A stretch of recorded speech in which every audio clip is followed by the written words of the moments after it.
Y'all can't see me. There's nobody in here anyways. So I guess it doesn't matter if you can see me or not. Oh, wait. There's one. Sup, Chipper? Is it snowing? It snowed little stars of David on me today. Well, it says that there was nobody in here. Now there's 4 people watching. 3. Oh, see, I done lost somebody. I think if people come in and like they don't see my face, they leave. Yeah, it was melting as fast as it was hitting. I took some pictures of the Hello Music and Carol. The stuff as it was hitting the felt paper or whatever. It was actually sleet, but it was all the shape of the Star of David. It was really cool. I wish I'd have had a decent camera. Frank Burns, Boski, Brian A. Bell. Hello.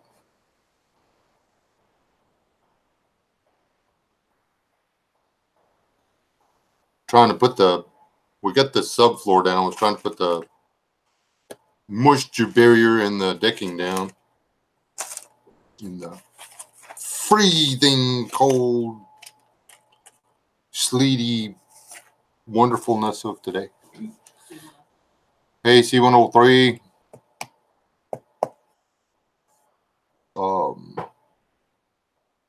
Yeah, weather sucked today. My pink lighter gave up on me.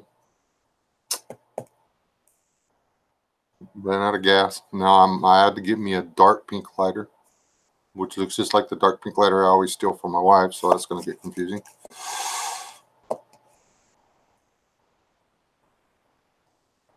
Yeah, it was. Cold started moving in here yesterday. Yeah. Is it 70 something Tuesday, and then Wednesday it was. No, it wasn't bad, but then Thursday it was cold. And then today it was cold. Hey, LS. L to the S. Anyway, we are going to talk about super duper important stuff, like not starving to death.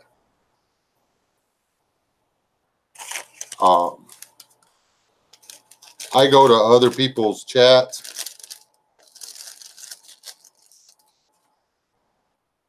rooms and stuff. I actually do. I usually pull a chipper in the other live streams. And I just lurk in the background and just listen to what people are saying, because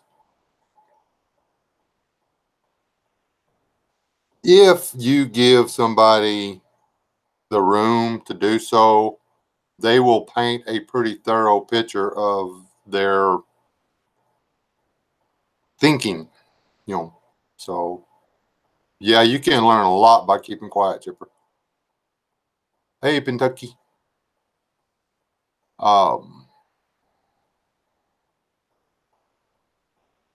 So, yeah, anyway, there's a common theme out there. And there's lots of little purple flowers and little yellow flowers, and my allergies are kicking my butt. So anyway,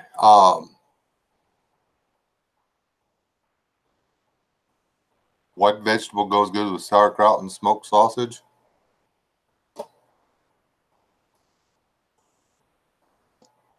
I don't know. I always just ate the sauerkraut and the sausage. Wheat goes pretty good with it in the form of bread. I don't know. Down here in the South, we always just ate the sauerkraut and the sausage. We never worried about, the sauerkraut was the vegetable. It's like cabbage, sort of.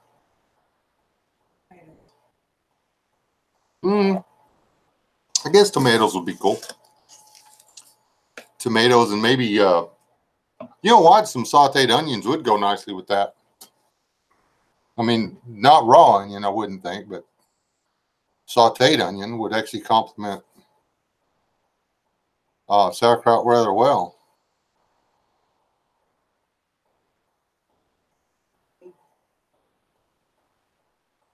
Hey, Bullfrog and JC Miller and Smoking. Who else did I miss?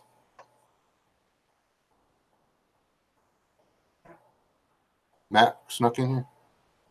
Hey, Matt. Matt, he's prepping it for Bravo. He's going to start making these Friday night chats, and we're going to have to find somebody new to talk about. Anyhow, who done it? These people. Well, a lot of people keep. They'll throw up one. So, well, what do you need to store up? And people talk about, well, you need this, you need that. You know, beans, bullets, band-aids. And somebody will get seeds. Seeds are more important. They're going to be blah, blah, blah. True. You need seeds because seeds grow plants. Plants grow fruit. Vegetables, you eat the fruits and vegetables. Nuts, whatever. But if you do not know how to grow a plant from a seed, you're going to die. It's not. Guys that grow stuff professionally risk going out of business every season because growing stuff is not that easy. Hey, Steve, Team Foco, what's up? It's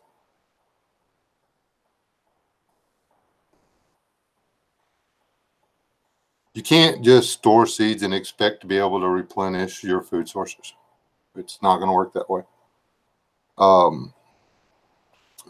We follow a channel. It's a Breva is the name of it. And the guy does gardening and he's like homesteading or whatever.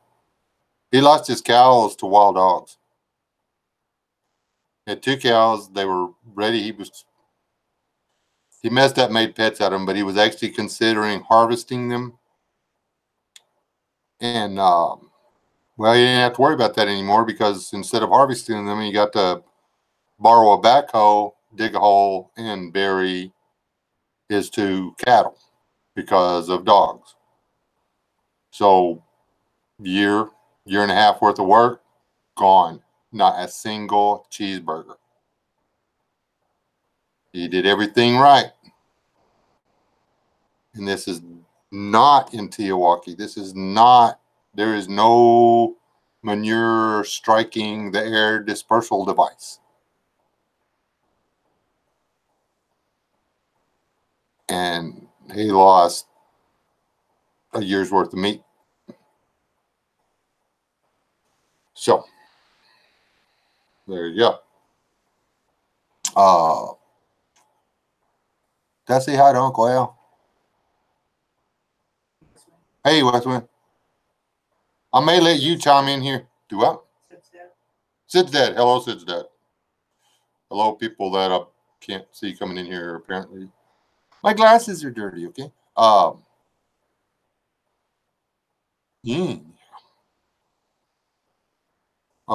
Biddy Boo, is she in here yet? Biddy Boo nearly lost a goat to a mountain lion. Biddy Boo knows what she's doing with goats. No fault of her own. She almost lost a week's worth of groceries, or 2 weeks worth of groceries, actually. To a cat. Let's see. I took notes on different people that y'all would know that have lost stuff. The Revolting Man lost his green bean crop this year because of bugs. Or not this year, but last year. Didn't get no green beans because of bugs. And, he had options available because it's not SHTF. But during, he knows what, y'all saw his garden. He had all kinds of food. He made plenty of corn, and he lost his corn too because of, he made a mistake and lost corn. It's not that simple. All that running around, you got to dodge hailstorms, predators, drought, floods, rabbits, deer, geese, gophers, ground squirrels, freaking crows, your neighbor's donkey, your neighbor's goats.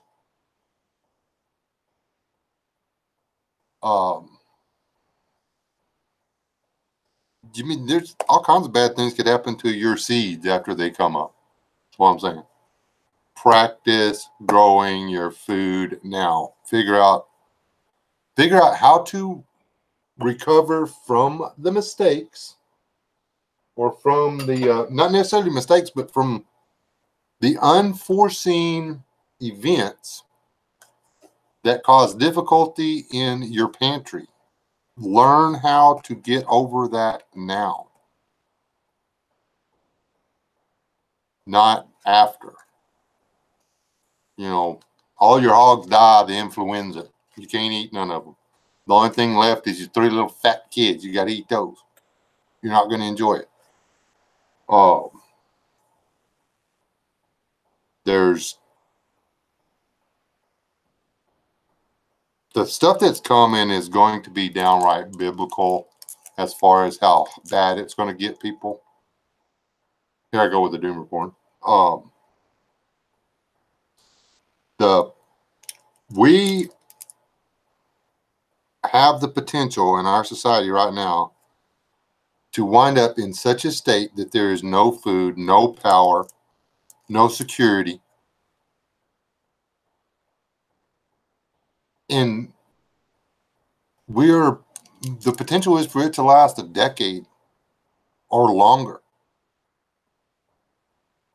The potential, we are setting on the precipice of woe to those with child and who give suck in those days, for there shall be weeping and gnashing of teeth.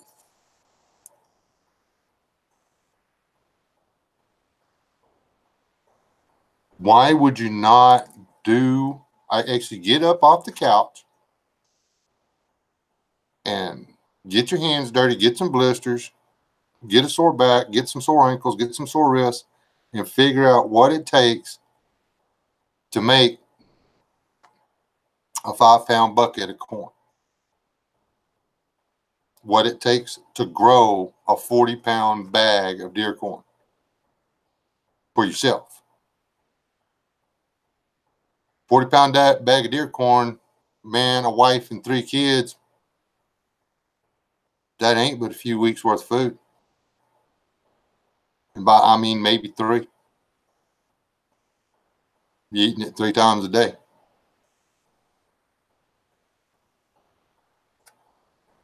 And there's not going to be everything that we are buying as far as gear goes, or post SHTF, you run it with your hands. We're not getting solar powered or battery powered or none of that stuff, or plug it in the wall grinders. You turn it by hand. Now we can get an adapter where we can run it with an electric motor. We can run the sausage grinder with an electric motor. We can just switch everything over and try to do it with, run it with a small electric motor.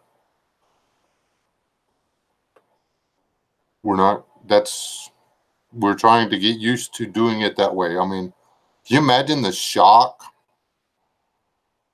of going from swinging through McDonald's and getting, y'all want to know what I order when I go through McDonald's for breakfast? A sausage McMuffin with egg, hash browns, and orange juice. We sometimes ask for 2 hash browns. When you go from being able to do that to having to dig 130, 140 row feet of soil to plant enough corn to grow enough corn to last 1 month.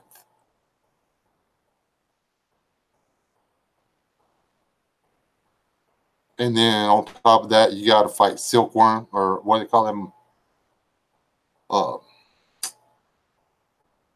We call them silkworm. They eat the corn silk and go down into the dill, whatever. You got to fight them stupid little corn worms. You got to fight the little suckers that come off the roots of the corn, try to steal all the nutrients, don't ever do nothing. You got to fight the weeds. You got to fight the crows. You got to fight. Herbivores really like young corn. It's apparently it's really sweet hay, and they like to eat it.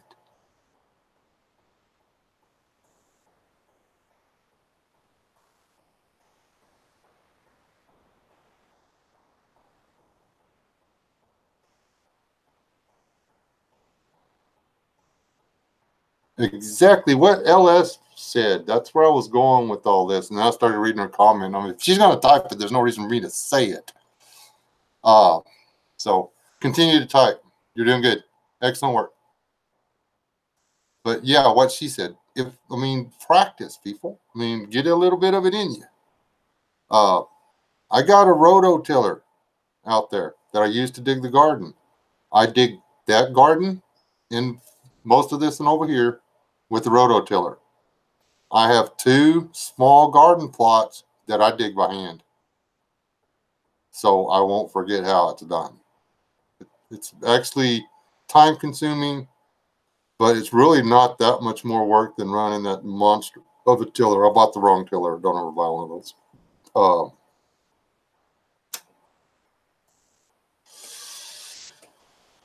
It's made for short people. If I was like 5'5", it'd be perfect. Yes, and that's the other thing.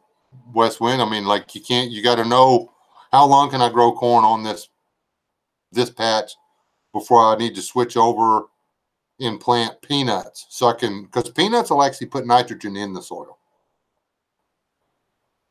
You can grow peanuts a couple years and then rotate back to corn, and then, green beans, black-eyed peas. They used to plant black-eyed peas around here all the time. They would plant, 20 rows of black-eyed peas right in the middle of a cotton field. And the next year, where they had black-eyed peas would be moved down to another spot. They would put the black-eyed peas in different places, just rotated across the field. And, they'd just tell people, come get the peas. We don't, it was free. There was a lot of people eating black-eyed peas around here. But that way they naturally put nitrogen back in the soil by growing the black-eyed peas. And what didn't get harvested by people, they would just turn it in and it would mulch the ground the whole 9 yards. It was a win-win thing. They don't do that anymore now. They buy bulk fertilizers and spray their fields and stuff. Like a lot of those old school ways of doing things have been completely forgotten. The farmers used to do that for a couple of reasons. They knew that poor people would come out and get the food, can it, and have something to eat all winter. Things like Mom used to have a pretty big wheel, a great big metal wheel, and then. Oh no. Not until I get you a harness.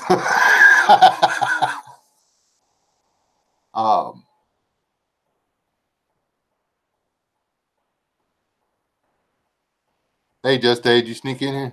Well, he's on train. Oh, hey. Anyway.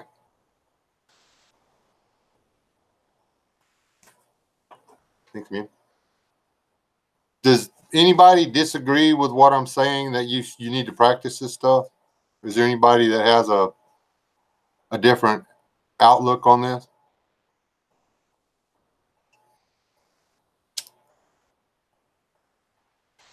And if nobody busts my chops about smoking, I'll turn the camera on. But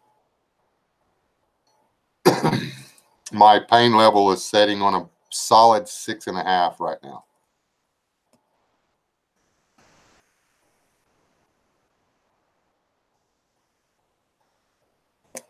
Working on my knees in the cold.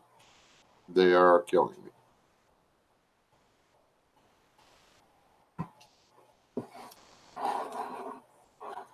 Yeah, they used to teach me, but it's like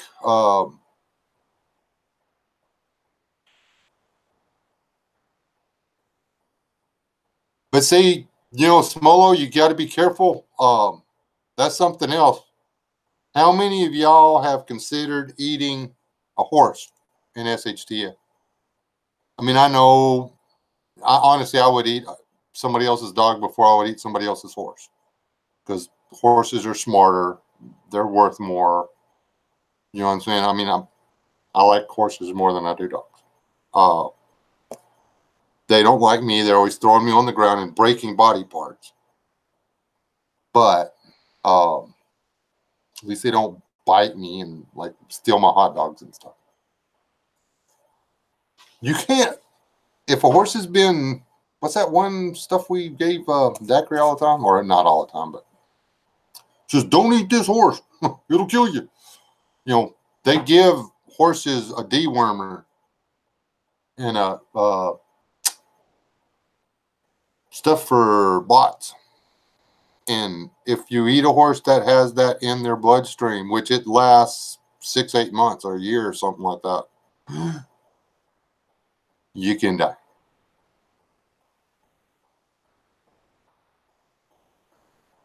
Yeah, wild horse I would eat, but I would not. A horse with, if that horse is shod, it's, chances are you're eating something that's going to cause you serious internal organ damage. And it's a horse. It's not like you're going to eat one burger. I mean, you're going to eat until you can't eat no more of the horse.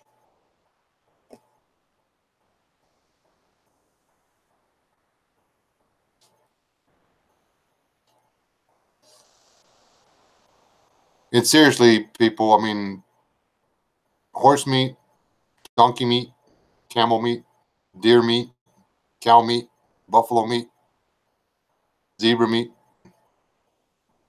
You know what they all have in common? They eat grass.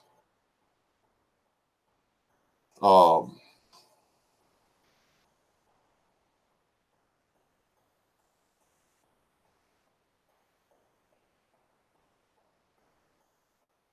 what?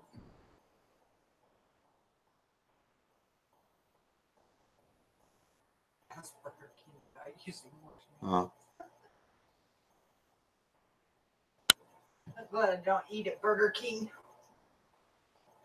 in ideal conditions, LS, you need an acre of wheat per person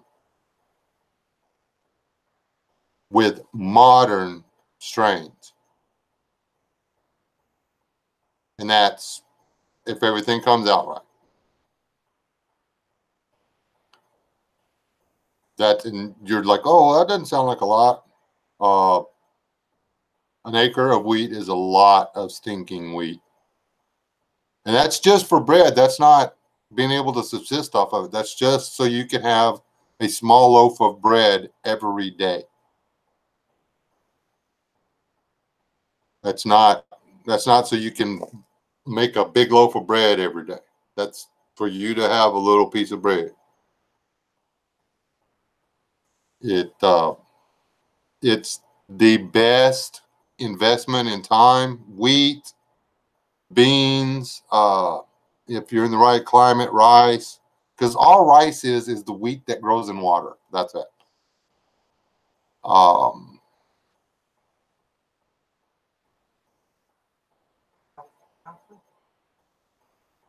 Can you use it either? No, alfalfa is more for Milo. You can. I thought Milo was the little red pill. Milo's are little red pills, but you can still eat it. It's just it's not as good as. But Milo, but same thing. Milo has to have full sun, has to have plenty of water, but only it doesn't have to have water the entire growing season. Uh,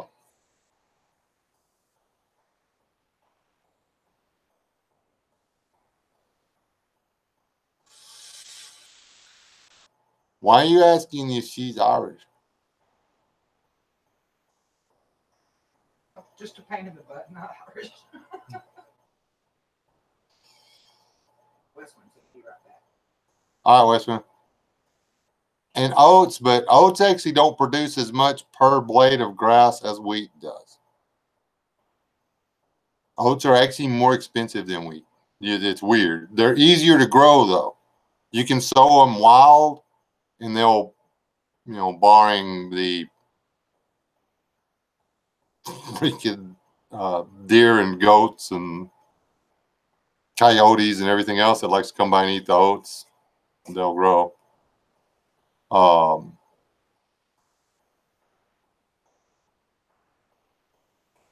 There's actually, as far as return on your work, Milo's probably better,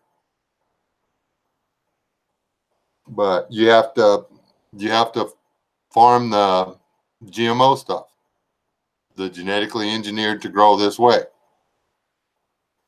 Regular Milo grows 7 or 8 foot tall and then puts a seed head on top of it.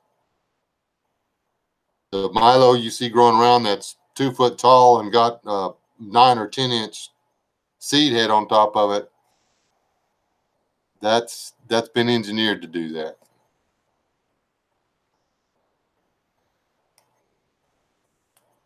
That's why you don't feed them a lot, smoking. And it's actually, a lot of alfalfa is not good for them. You do need to feed your horses oats, though. Oats or rye or something.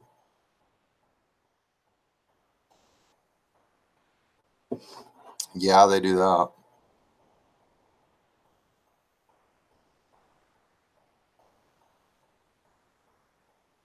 Did the Mormons really drink that Ethedra?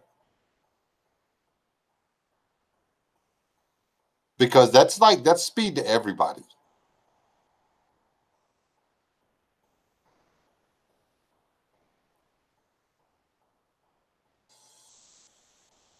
No, don't be careful on growing grains. Practice growing grains. I try to grow grain every year. I'm gonna die. We came to conclusion that we just need to be buying deer corn and wheat and stuff and putting it on the shelf because I can't grow corn and haven't tried wheat yet. I'm going to try wheat. Maybe I'm a wheat farmer. I'm not so good at Milo. I'm going to try it again this year though. I mean, you put the seed in the dirt, right? Put some water on it and it grows, right? Maybe.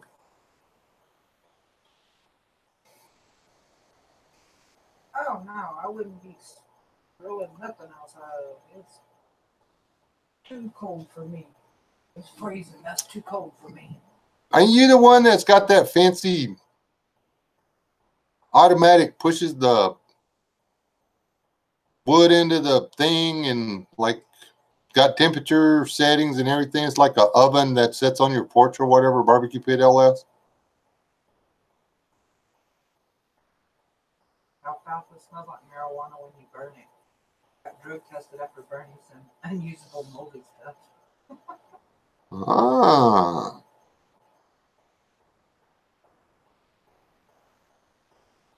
Yeah, the Navajo also has. Yeah, don't they also eat that one mushroom, dude? I'm just asking. Was it coyote with a P? Which will mess you up. Hey, Dad on YouTube. YouTube.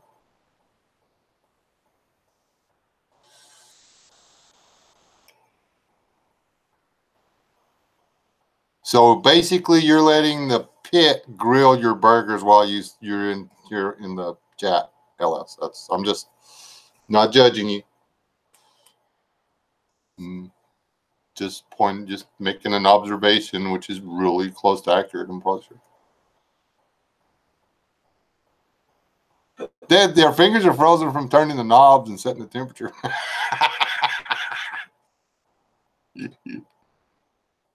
I'm just jealous.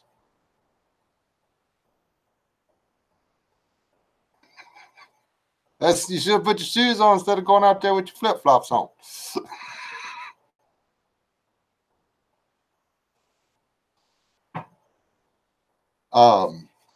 Anyways, what else do you need to practice? Who in here can take the hide off of an animal while, not while it's alive? That's gross. I'm just saying, like, who can process their own game? I'm going to. It's wrong season, but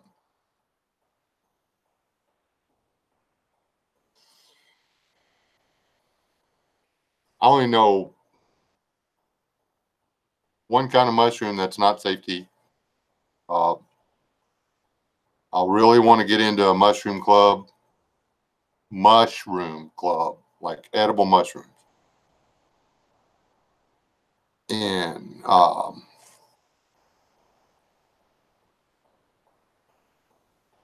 learn what I can and can't eat. Because there's mushrooms that grow around here. I just don't know which ones I can eat.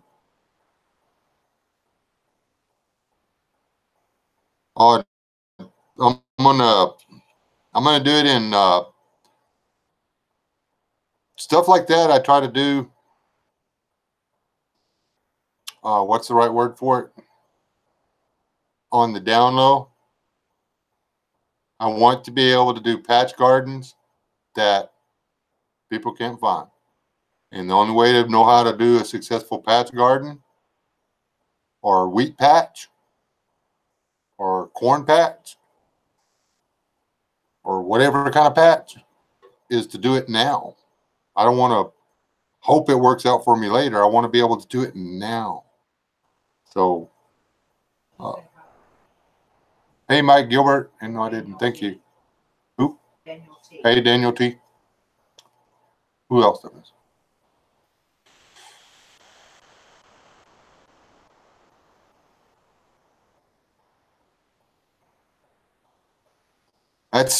That's me right there. If it doesn't come with like a saran wrap or whatever, or one of them fancy little clip open containers. And I was talking to the one wildcrafter, and apparently, when we were in at the Revolted Man's or whatever, I was walking around in a field full of perfectly edible mushrooms. They're called chanterelles or whatever. Well, Daniel T is my brother. C101 maybe? So Daniel T is C103's brother. Well, hello, C103's brother, Daniel. Man, and if you want to get on to him for calling you out like that in the chat and stuff, he might, C103, I don't want everybody to know that. I'm just saying, family can be difficult at times. No, that's your family. That's my family, yeah.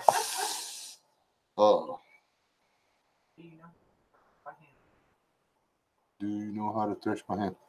Yeah, first you get cheerleaders in bikinis and beer. Sort of. You hit it with a stick. I'm going to use a nunchucks. Yeah, I watched the video. If I can ever get the wheat to grow, or the Milo to grow. I got the oats to grow. And, well, I don't know if y'all see all that really pretty green grass out there that the goats are eating. I got the oats to grow. I don't think I'm going to get much. Just saying.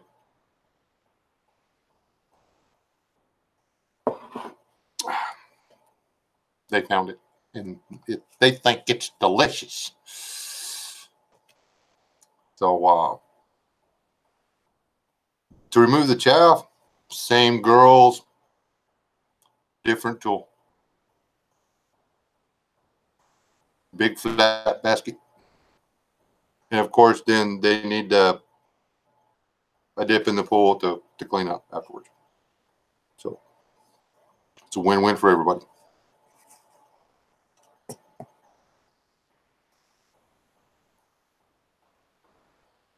Paulo's got a charge, but he's still listening. Okay, Smoking. I hope he's talking about charging up the batteries on his phone. Huh?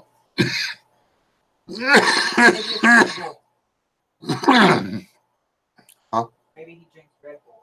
Maybe so. Red Bull will give you wings. Do not, I repeat, do not drink Red Bull during duck hunting season. It could go bad for you.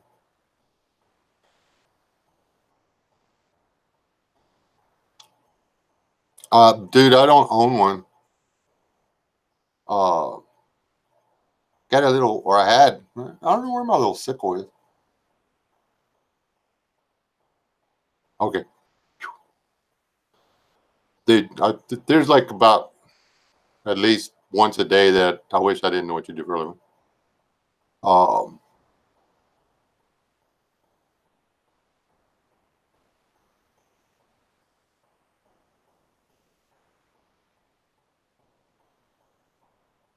Apparently you can use your cow to thrash wheat, but I don't want the cow eating my stuff.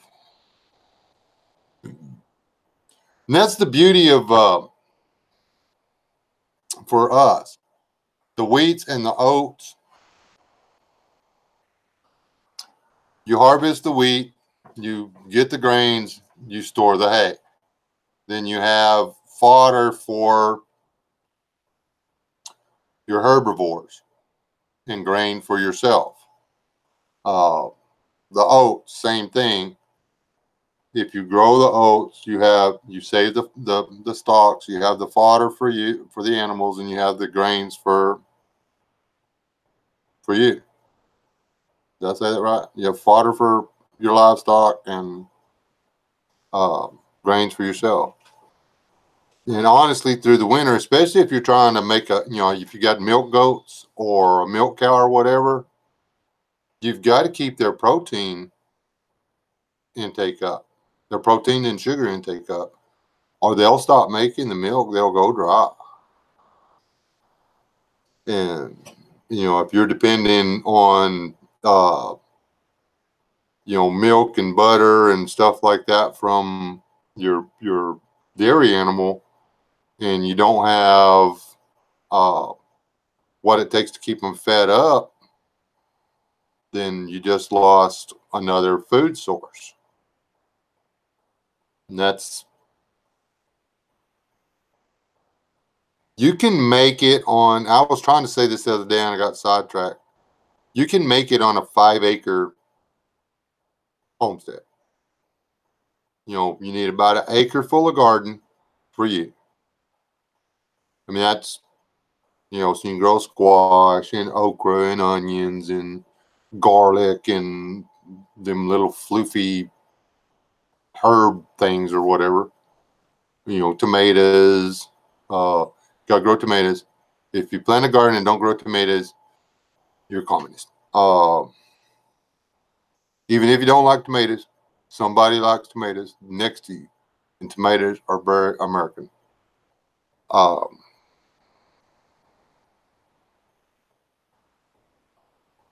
Yeah.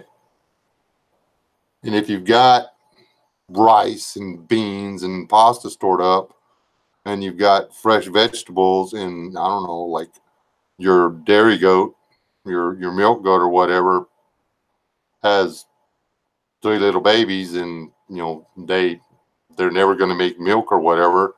Guess what? You just come up with something to put in the stew. So now you can put some pasta and some tomatoes and maybe some greens and like some green beans and some onions and some taters. And you got a stew that'll feed the whole herd.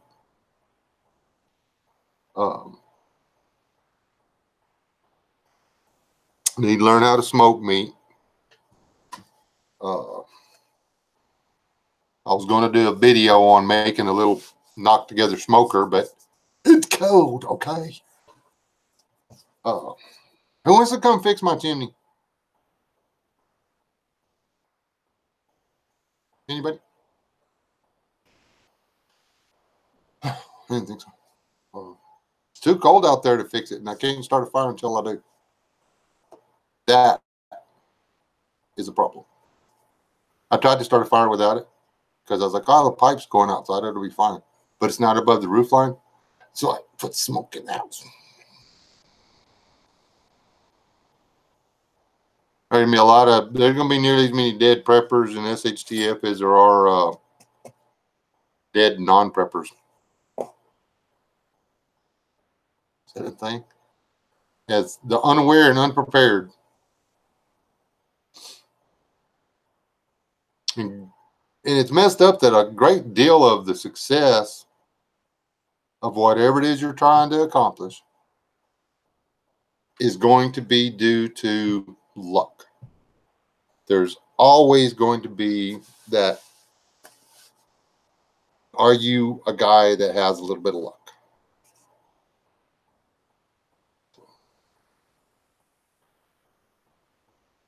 Chimney, C-H. How do you spell chimney?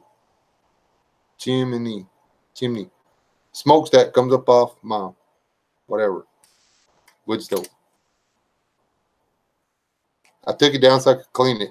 And then when I put it back up, I dropped one of the screws. Okay. And I was going to go get another screw, and I was going to put the other brace back on there.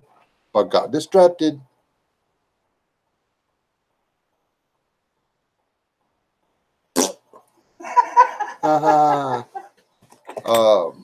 Hope your toes froze off. Me, you have a blowout on your flip. Them tater tots look good. Anyways, what was I talking about before that happened? Oh yeah. Anyway, I didn't get back around to putting that screw in there, so the wind come up from the wrong direction, and it said snap. It broke my broke the elbow on my toe pop. My fault. I know. Okay, I'm sorry. Doesn't change the fact it's broke. I need to fix it. Hey, HDP. I hope not, brother. I mean, that's the one thing we do not want to face this with is with no luck. That's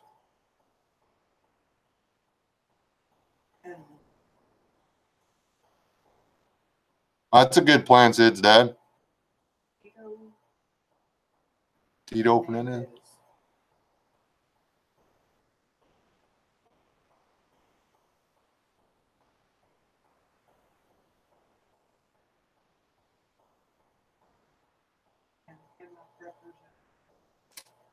Hey, am I prepper? Who else have I missed? Have I missed anybody? I'm sorry. But practice cooking in the hard way. I mean, like LS, she just went out and struggled with a open flame to grill burgers and deep fry tater tots. That's dedication. And she did that in a winter storm in the snow in flip flops and pajama bottoms. That is how you practice being a prepper. You learn to do what you got to do. You don't just, say, oh, that doesn't look hard. Y'all ever tried to brew coffee on a twig stove? I didn't think so. Well, alcohol stoves and stuff, they're pretty easy. I'll eat most of them. In my prepper, do you watch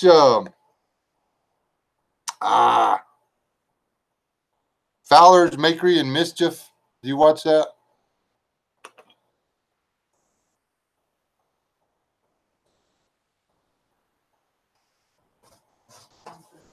Cooking challenge? What kind of cooking challenge? You come up with it? Well, you don't do videos anymore.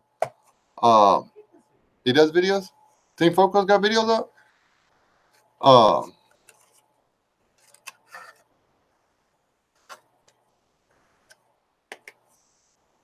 That's what Mrs. S said, one at a time. Okay, anyway, they did a 30-day survival challenge in South Texas, down there where I went. Anyway, on day 25 or 26 and on day 27 both, he has had a feral cat in his sights.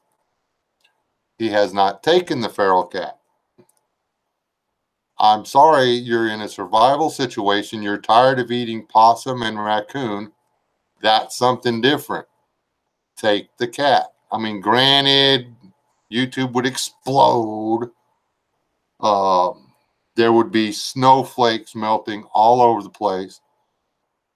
I'm pretty sure that Rome would fall if somebody ate a cat on YouTube. But yeah, I would eat the cat. Sorry. Yeah.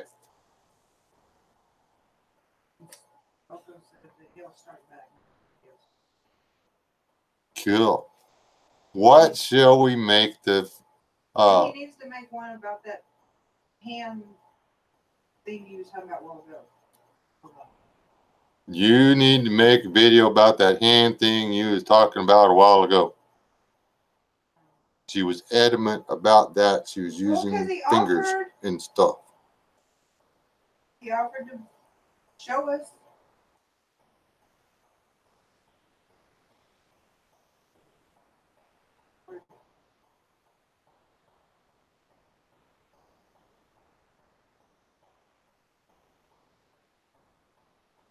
All right. Good night, sis. Done. Have a good one.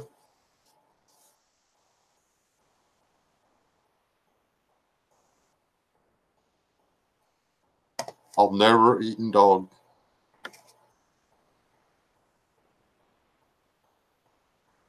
Yeah.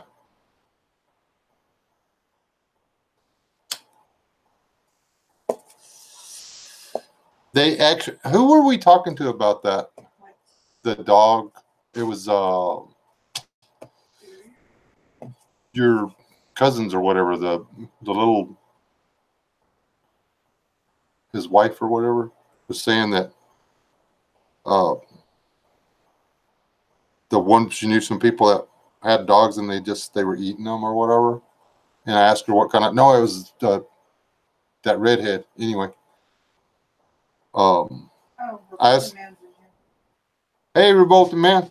Anyway, I was like, I said, are they brown dogs with kind of medium long hair with a black face? She goes, yeah. I said, they're a meat dog. They're raised for eating. And she's like, really? I said, yeah. They're basically like goats to them. They just raise them for food.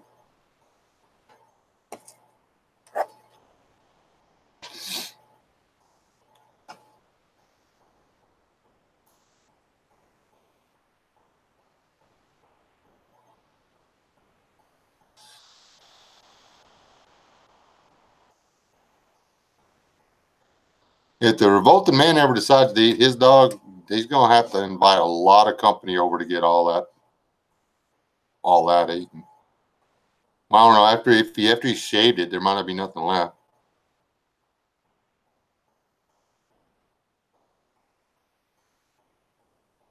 And I'm not going to try to outdo Revolting Man's live stream from the other day. I don't know.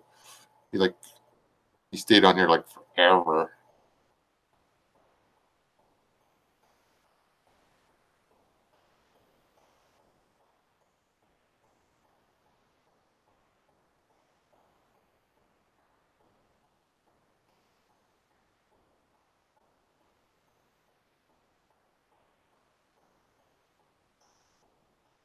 Yeah.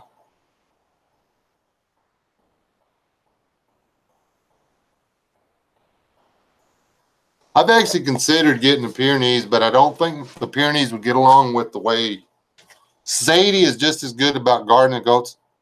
Nobody else is allowed to rough up the goats but her. It's funny. Uh, you think, Roosevelt? I doubt that.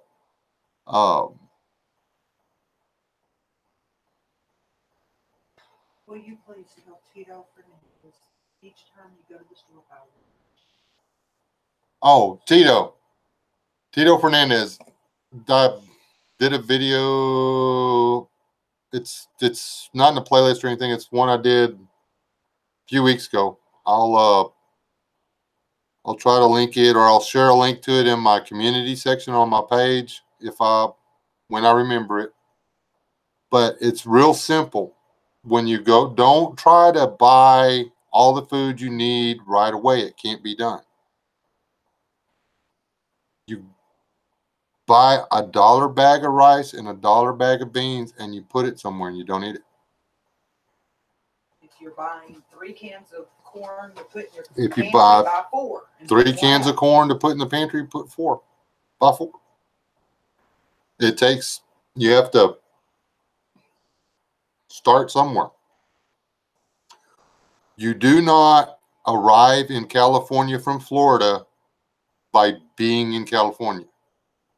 You have to pick up your foot and put it down the first time to walk from Florida to California.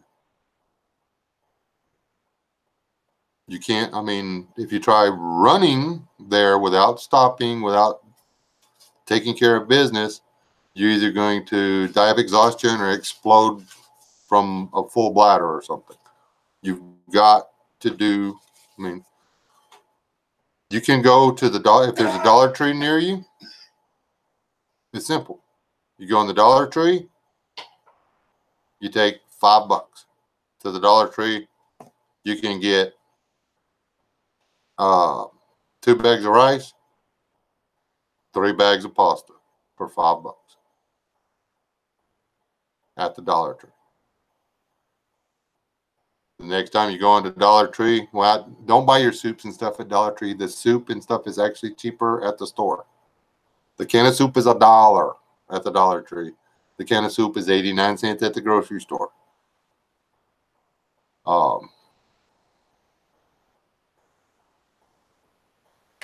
Yeah, I-10 the whole way. That's still a long walk, smoking.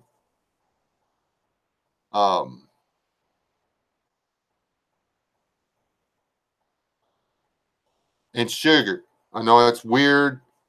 One of the things that we prep is sugar and oatmeal.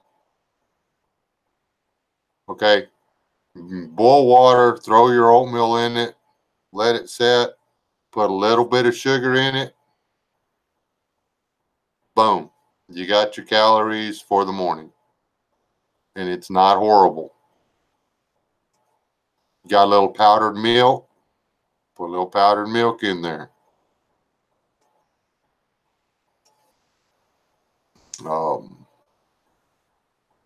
And oats are really inexpensive to prep.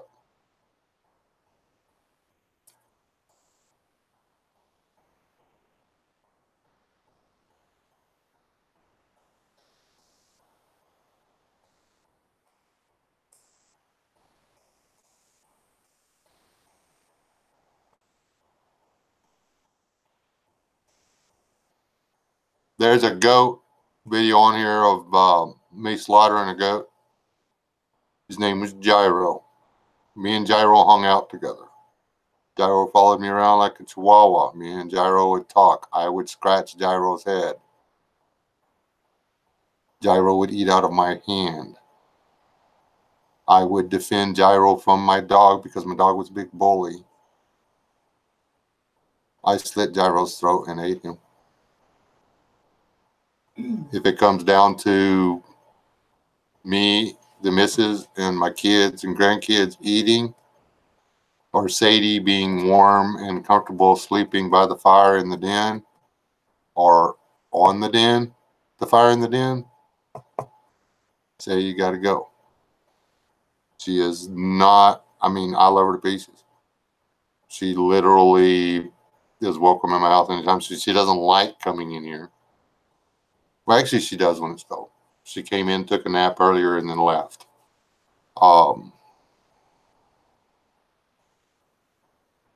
That's me. I know there's people out there that have a really strong affinity towards dogs, and I don't disagree with them. But I was raised completely different on that.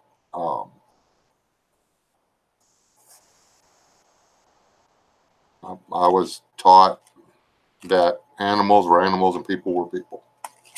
And, that you didn't have to feel guilty if an animal had to leave this world because they were automatically reabsorbed by the Creator. The spirit that gives them life is automatically taken back to God.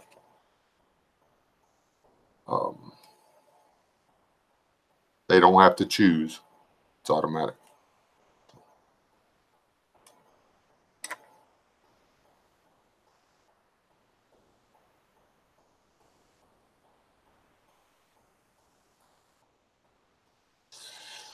There's another thing. Beans that are a little out of date, that, you've got a bunch of beans in your prep.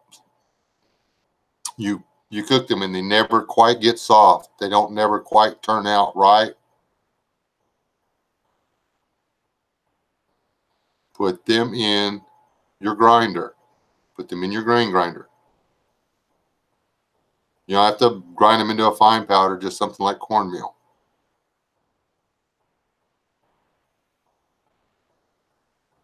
But do like you would do Spanish rice. Put a little bit of oil, low heat. Get the oil hot, put the beans you want to cook in there, stir it up, get the beans and the oil together, and then add water and cook it low like that. Boom. Refried beans. They're fine. Saying you can't prep, that don't even matter. That's saying that you don't. You would rather have your belly full every day, all the time, now, than protect your family later. Yeah. Who said that? You have to eat half of a meal today just so you can put up half of a meal. You can prep. You can. Just saying. Yeah. No one said that. But I'm saying there's absolutely no excuse. Yeah, that's the thing. That's a good way to put it. You can't make excuses. You can't keep allowing life to get in the way of life. You can say over and over and over again, there's no way I can do this. There's no way I can do this. There's no way I can do this. If I had to, which actually would make prepping a lot easier, if I stopped smoking, I could be to my food prep mark in just a couple of months. I may have to quit smoking. But saying that you can't do something, there's always a way to do something. They used to say you can't breathe underwater. There's all kinds of guys scuba diving nowadays. You just have to decide you're going to do it and figure out how.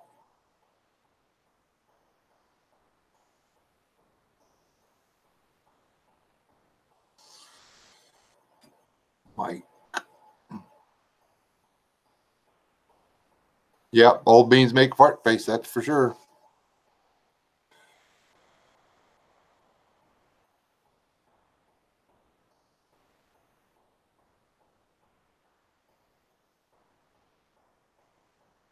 I'm not taking the bait on that one, but that old gal's twisted.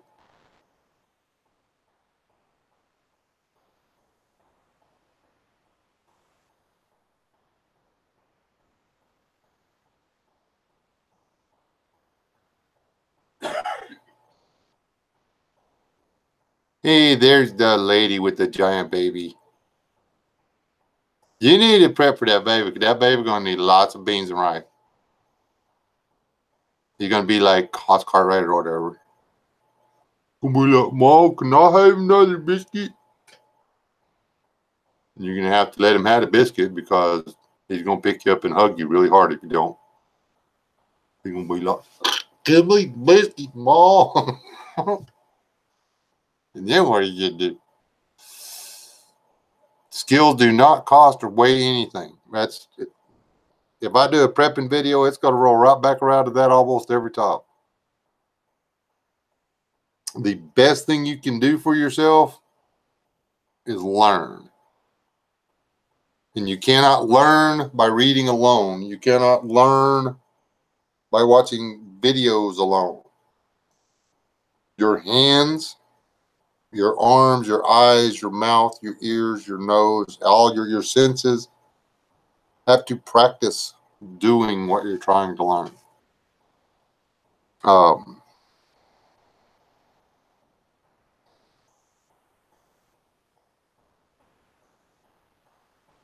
It really is. I mean,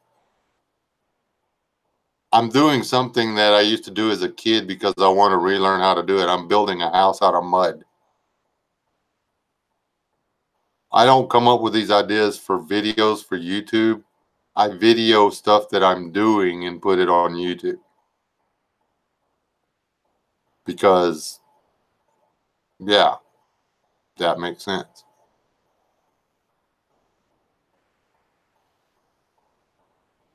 I'm wanting to do it's like a triangle TP type tent thing that only takes 2 sticks and some rope and a tarp. But I only got 1 stick. I need to come on with another stick.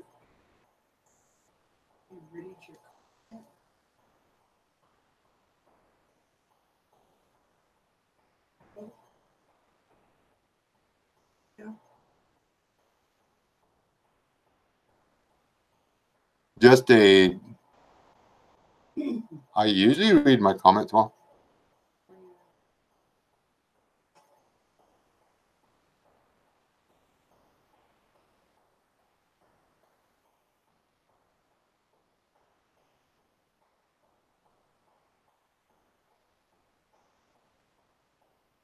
Hold on, guys. Okay.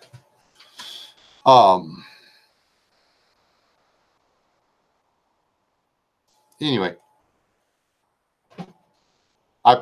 if y'all talking about this chat, I very seldom, if ever, get to read this.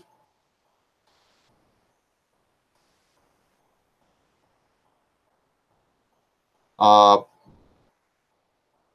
been having issues with my internet, so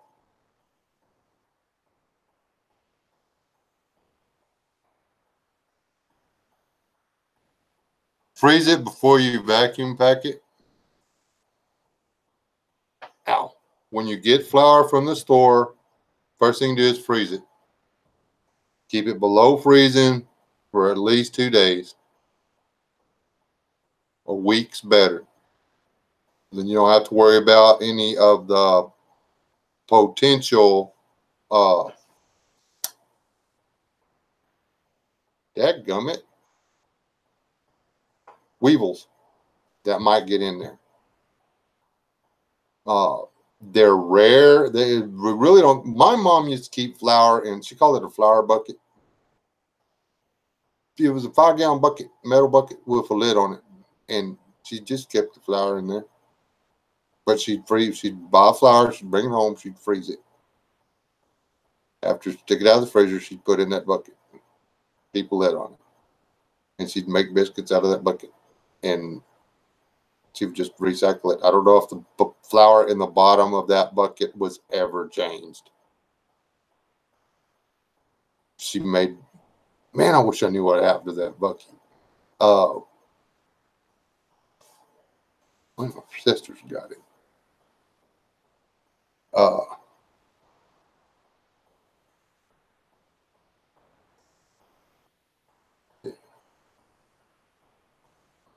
I used to watch my mom make the biscuits, and she'd scoop the flour up out of the bucket in a sifter into this pan that I thought was the prettiest pan ever. Come to find out, it's just a wash basin. It was an old metal wash basin with the blue enamel on it, and she would sift this big old pile of flour. It looked like looked like Mount Shasta in the middle of this wash basin. And then she'd take her hand and she'd roll it around. She'd make a divot about the size of a cereal bowl. And she'd reach in the lard. She'd scoop out a glob of lard. I don't know, about the size of half a baseball. She'd put it in there and she'd get most of the lard off of her finger. She'd hold that hand up in the air, and then she'd get a glass of milk that she'd taken out of the refrigerator and dropped ice cubes in. Then she would pour the ice cold milk into the little crater she'd made in the top of the flour. And then she'd just start kneading with her hand. She'd just start working flour into that lard and that milk. She'd just keep adding the ice cold milk. Always ice cold milk. I don't know why. But and she wouldn't let the ice cubes get in there. But then when all the milk was in, there'd be a lump of flour or of dough about the size of a big cantaloupe or maybe a small honeydew melon. No, about the size of a honeydew melon. That was a bunch of flour. She would just break pieces of it off, dip it into the flour, knead it into these cat head biscuits about yay big, put it in the greased pan, and take and mash it down with her hand. And she would do that until the cookie sheet was covered in biscuits. And then she would open the oven and close it real quick. Then she'd clean her hands off. Then she'd come back, get the pan of biscuits, open it, and stick it in there and check her watch. That was my favorite show when I was growing up. Watching my mama make biscuits. I'd just like to point out that of all the kids in the family, I am the best biscuit maker out of the bunch because I paid attention. I just don't know why she had to have the ice cold milk. But to this day, her biscuits were fluffier than mine. You know what? I bet that ice cold milk, I bet that keeps the flour from kicking in and rising until you're done.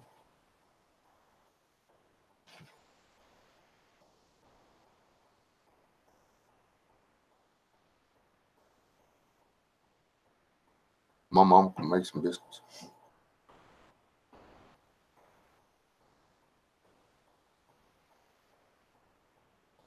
Dang, Tito, if that's true, you need some new friends. I'm just saying. Because none of these people in here think I give good advice.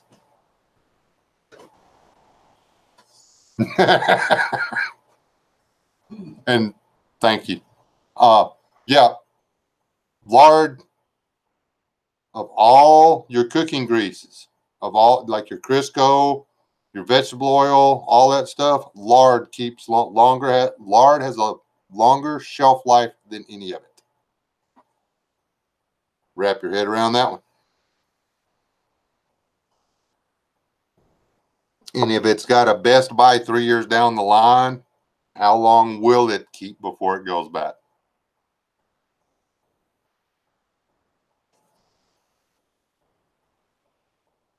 And if you take it, it's all, I mean, it's in a sealed deal, but what if you take it and sterilize some jars, melt the lard until it's hot, and then put the grease in the mason jars and put a lid on it and let it cool and let the absence of heat, or when it cools off, it'll seal that mason jar. And you've got a vacuum sealed lard. How long is that lard going to last if it's canned? I mean, I wouldn't put it in a pressure cook canner and do none of that stuff. That'd be a bad idea. Don't do it. But I like the way lard tastes, but I grew up on it. I like ghee too, but you got to be real careful. I did ghee here a while back, and one of the jars of ghee I got right. The other one, I actually noticed there was a, I don't know what caused it, but there was a little bit of black looking stuff running down the inside of the jar from the lid to the ghee. Yeah, if you get butter too hot. Well, no, but there was the only spot of it like that, and I'm afraid that it might have been something growing in it. I just scooped it out and wiped it off. Went ahead and used it though, because I'm that guy. I cut the mold off the cheese. Who cuts mold? If you take the block of cheese out of the refrigerator and it's got green stuff growing on it, who besides me just shaves the green stuff off, throws it in the trash, and eats the rest of the cheese? I hope I'm not the only one, because I'm gonna feel really embarrassed. It's rotten milk, okay? So it's got mold on it. You don't want to eat the mold, cut the mold off. You're eating rotten milk. It's cheese, okay?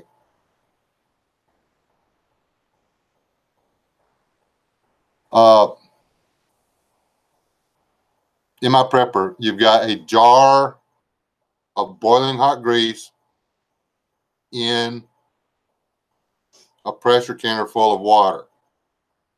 If the jar breaks, you've got a jar full of boiling grease in a can full of boiling water that's going to overpressure really fast.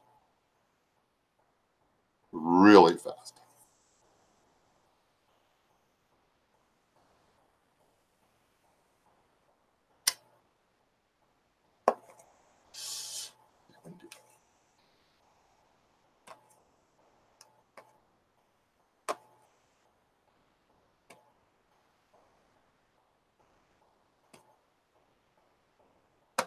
Hello, Tina. See, I mean, it's just, I mean, who in here knows that cheese is just rotten milk? Okay, cultured, whatever. Same bacteria. You see?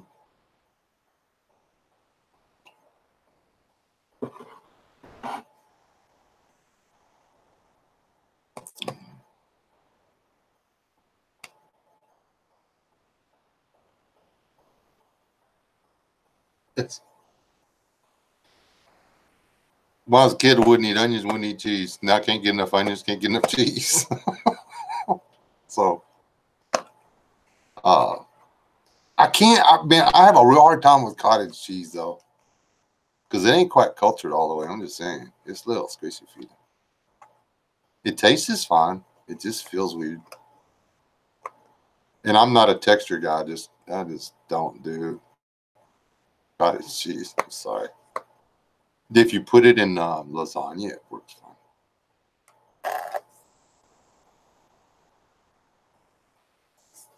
Yeah, I mean, it's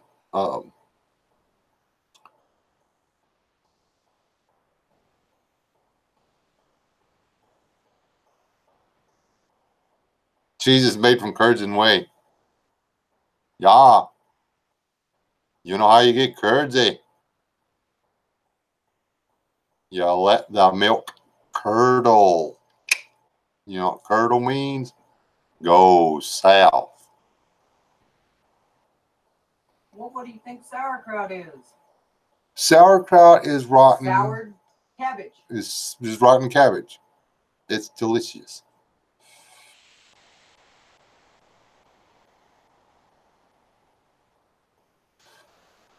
What did Mike say?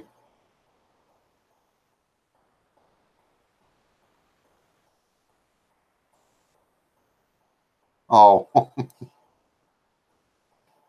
I don't know what real ricotta is. Oh, is that yeah. It's better, but I was raised poor, okay? That stuff's expensive. Cottage cheese ain't.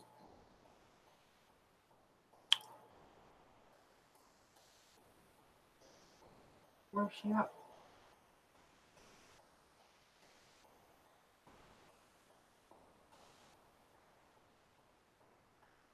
I came from a farming community once. Oh wait, I was rude. Actually, basically, yeah, you're right, in my prepper. Cottage cheese and pears is really good, especially if you throw away the cottage cheese and just eat the pears.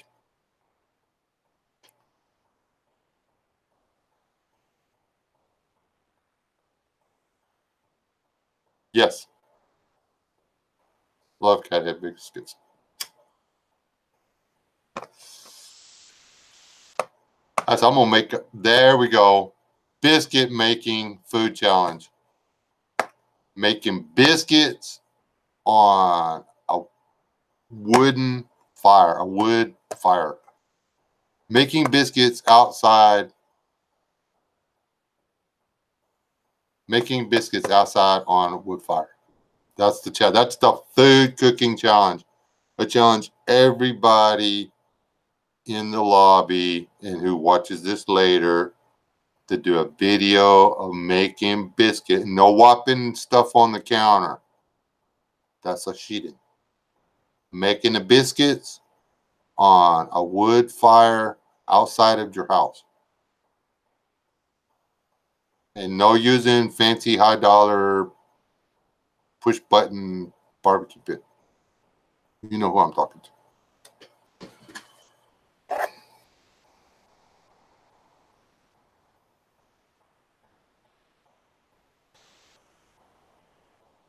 I like apricots. I like dried apricots. I like fresh apricots. I like apricot jelly, really good. Apricot preserves. Some good jelly.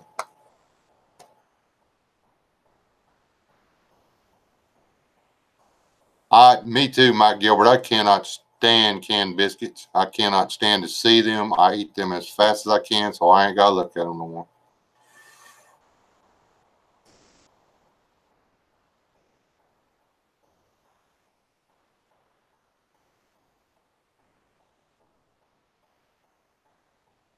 I did that too, music. Well,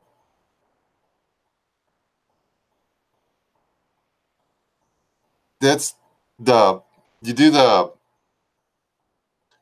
I take the Whopper on the counter biscuit and put them out, and then I cut them in half, and I roll them into a little ball, then roll them out flat, and I put my finger in the middle of them, and then I drop that in the grease, and it makes these little donuts. And then while they're still hot, you take them out and you sprinkle a little bit of powdered sugar on them. The kids just never know the difference. They thought them was store-bought. Oh, I made them.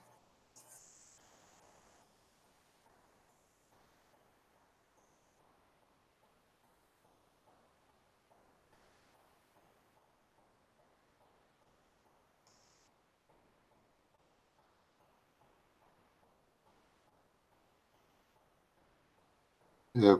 When I roll my own smokes, I use this.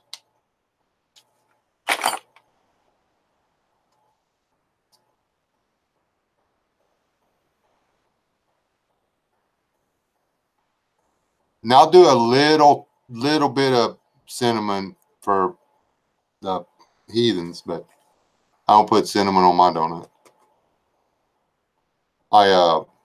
I'm lazy. I could make a sugar glaze, No need to.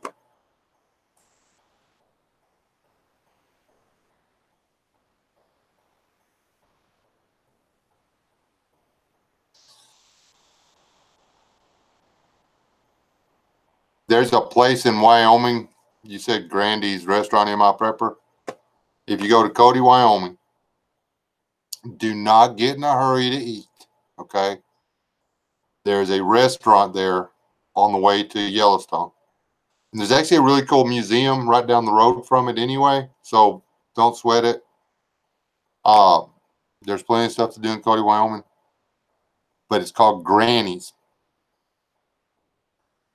It's the best breakfast in the state. They got good biscuits, good gravy. They got all kinds of skillets. Almost everything they have in there comes in a skillet. I love eating there. I hadn't eaten there in forever, though. I mean, literally, seems like forever.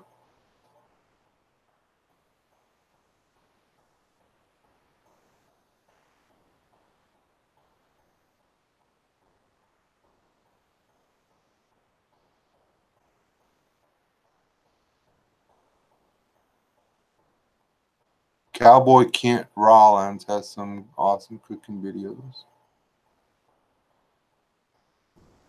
Send me the link to that channel or put his channel link or something up if somebody knows that. And I don't have that one on my subscriber list.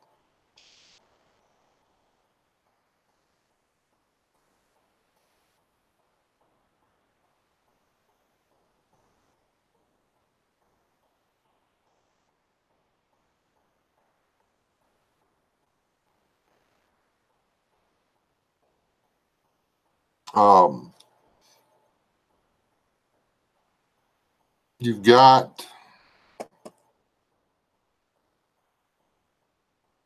on the biscuits and stuff, though, people.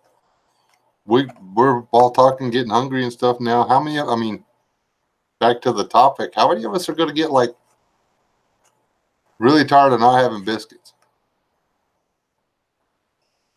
because we didn't learn how to grow flour?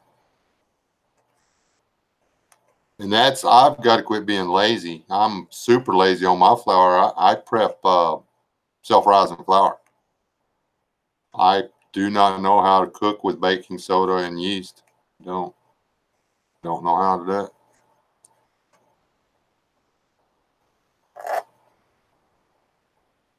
Hey, Robert Lopez. That's in the comments now. Hey, Robert. Sneaking in here.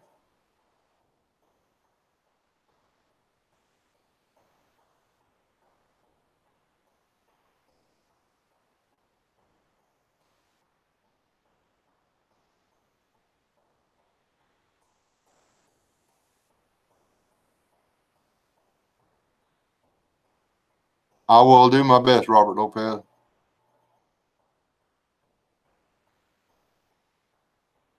I want to, well, we talked about that last time. I want to build a mud oven and figure out what all I need to do. Hey, LS, did I run you out of here? You haven't been talking in forever.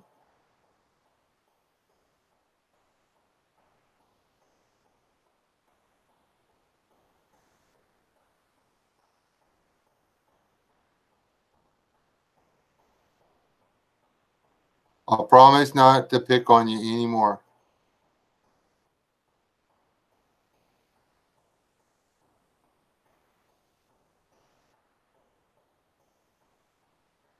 Oh, okay. I didn't see her say goodbye. Oh, there we go. That's good. Oh, that's right. She cooked dinner and stuff.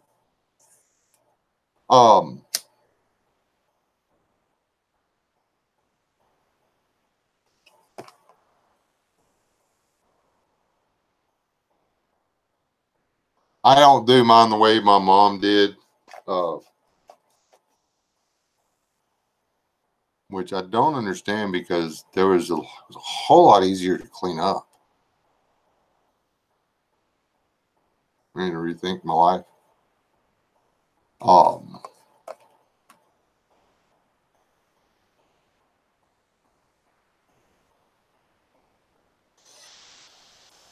I know where there's some really good red clay. I mean, in pure red clay. That I, if the guy would let me go out there and get a truckload, I would be tickled pink. It's I know where I can get some gray, which works just as well. Just it's not red.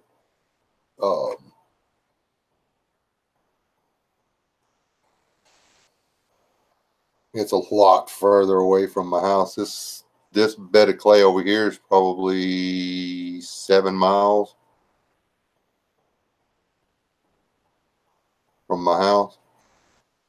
So if he gave me permission to go in there and get the clay, and I don't even need the good clay, I just, the stuff that's in the piles that's not going to be used for anything is what would work fine for me. The best clay that I've ever seen, but it's like needs to be used for pottery and stuff like that. Because after it cooks down, it's super watertight. It's non-porous. Is a yellowish looking clay that comes from Lehigh, Iowa. They almost every sewer line in New Jersey, New York, Pennsylvania, all around in there was made from that clay. This stuff is bulletproof almost. I mean, you shoot it with a 30 caliber round and it knocks a little chink out of it. But the sewer pipe, you think a sewer pipe, the PVC stuff, it's got a 3/8 inch wall or whatever on it. This stuff, this is like 6 and 8 foot pipe or 6 foot pipe.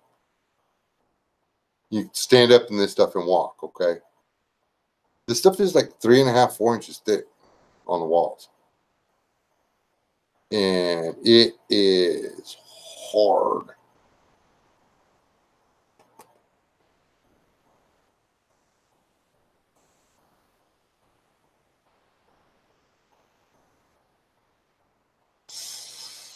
Robert, that's a little bit of a drop. I guess I could come down there and make my mud oven there and then just leave it and you could use it. How's that?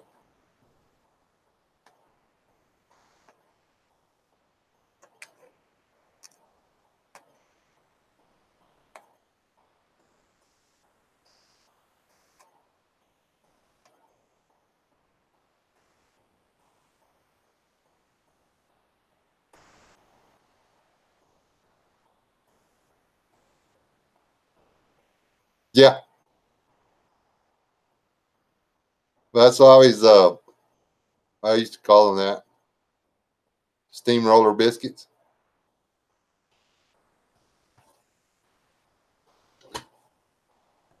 All right, Mr. Canuck. Wake up, Canuck. How much longer are we gonna be running?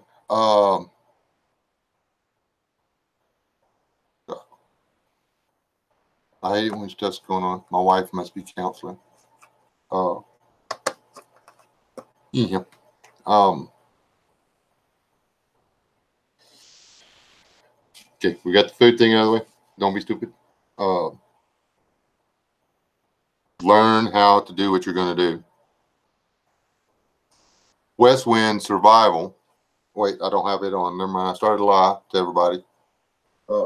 Anyway, I've been walking around with a Mora on my hip for the past week, and then I switched to my Beretta. But buying this a $60 knife, buying a $60 bushcrafted knife, and then not using it, not learning how to use it, doesn't make any sense. Why do you need a bushcrafted knife in your bug out bag if you don't know how to whittle?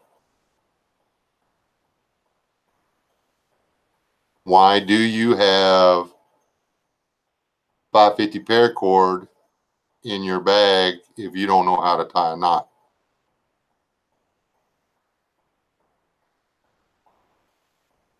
Why do you have a magnesium ferrocerium rod or block in your bug out bag if you don't know how to use it? Oh, that's dirty. Been sitting there a while. Why do you have one of these if you don't know how to use it? My wife can start a fire with it. My daughter needs more practice. She can start a fire with it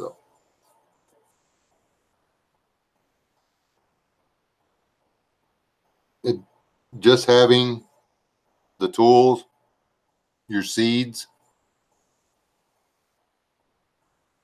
is not enough. You need the skills and the knowledge to go with it. Real knowledge, not muscle memory knowledge.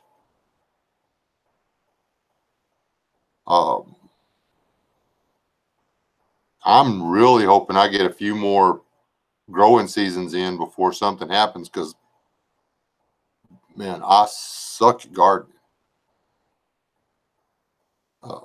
And chicken egg update, none of them were fertile. So from now on, the eggs, until we get a rooster, the eggs are just omelets. But still, the good news is we have, this is that one that fell in. I remember where this comes. I don't know why it's all dirty like this. I found this under the couch. And this is probably from my granddaughter playing with it. And that's like dried milk and stuff. But I think she was putting it in her cereal. I'm just saying that's gross. But anyway,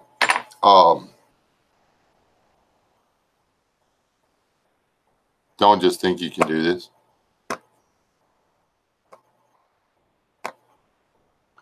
I tried to start a fire the other night for that my live stream from my mud hut. Couldn't get the daggone thing to take off, and it hadn't rained, but it was humid, and the ground was moist, and all the stuff had just been soaking the moisture up that was rising for the dew for the night, and everything was wet, and it didn't want to burn, and I was actually late getting on for my live stream because I couldn't get the flipping coffee to brewing. And then I don't know who all was in here during that. I had a hard time keeping it flaming because the wood didn't want to catch. So practice.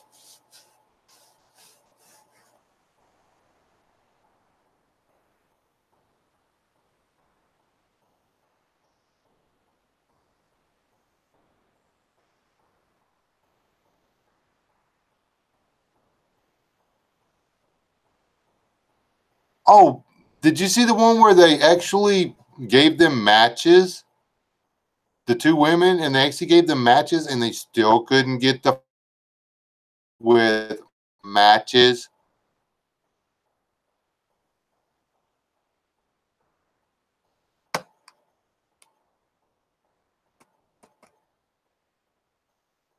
Practice this stuff. Just because, I mean, I've watched a lot of guys do that bow drill fire. I can get an ember going, but I've yet to successfully transfer the ember, which is annoying because it's really a lot of work getting the ember. After you get the ember, then you've got to get the ember from where you got it started in your stupid bundle without killing it. You know that clump of smoldering sawdust that you've created is pretty fragile. I'm just saying.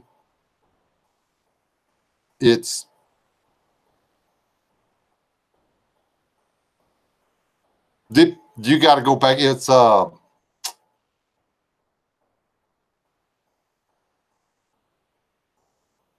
dadgummit.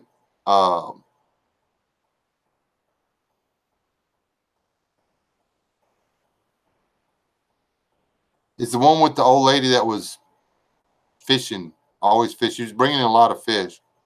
But what people didn't realize is that she would catch 4 fish. She would eat 1 fish and then bring the other 3 back. She was pretty smart.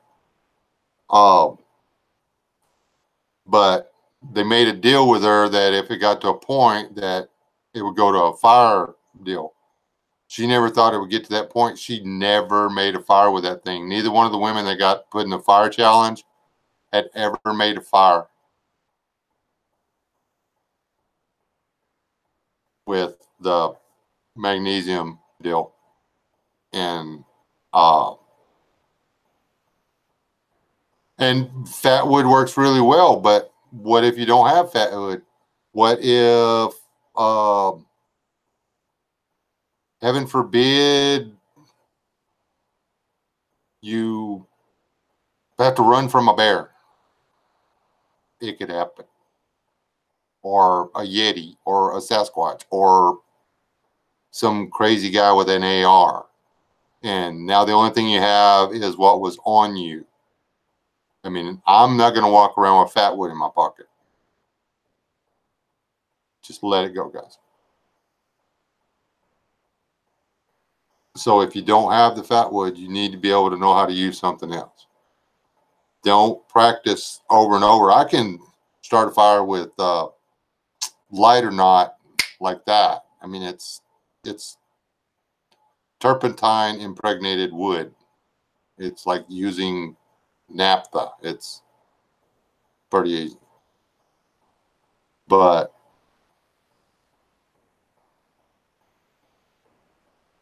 doing it with cedar bark, can you do it with cedar bark? Can you do it with cedar shavings? Can you do it with,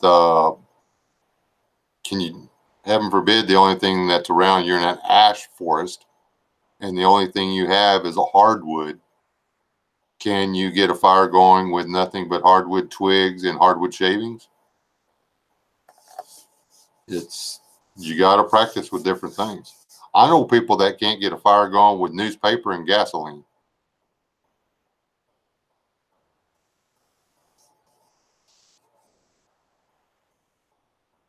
There you go. A Tesla flamethrower. That's on my to get list.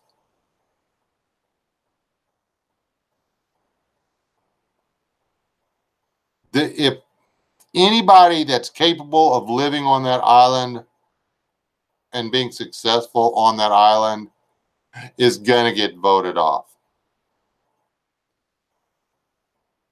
The first few seasons were pretty good. It's all, it's just a social show. Dadgummit. Words. The social experiment now that it's more like Big Brother than anything else. Big Brother's watching and stuff like that. I'm going to grab a cup of coffee. I don't have anything cool on the wall to look at. I'll change that up before next podcast. I'll be right back, guys. Don't run off.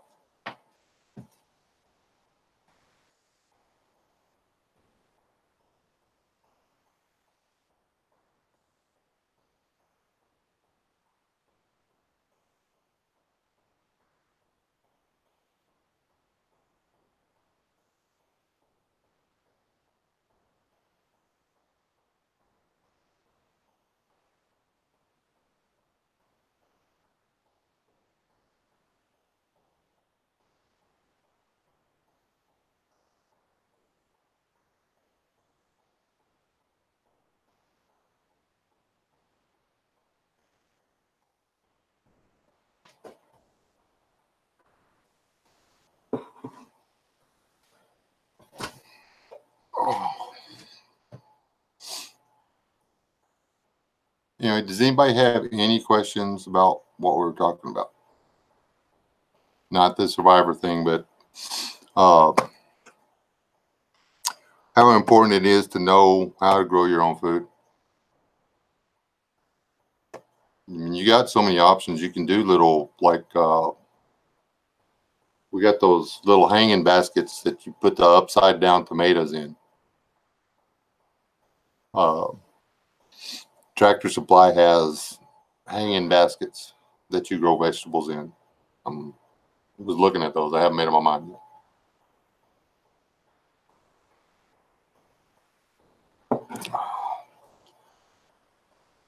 What'd I miss? Somebody had a good idea.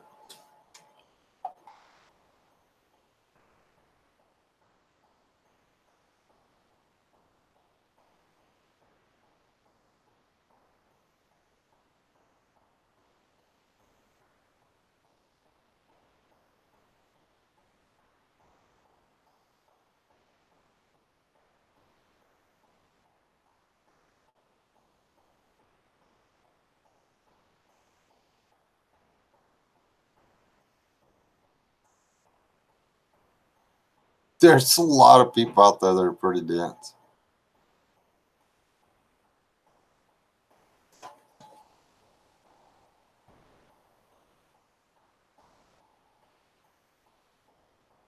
Yeah, can try to do it.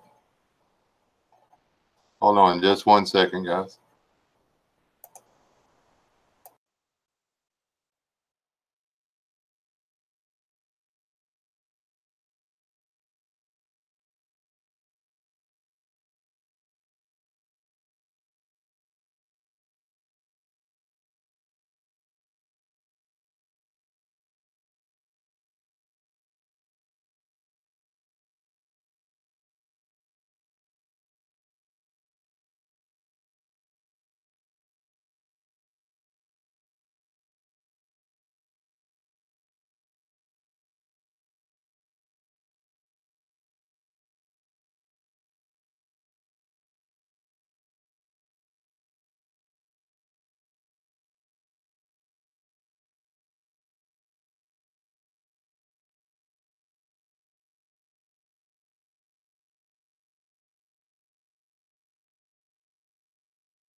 Okay, I'm back.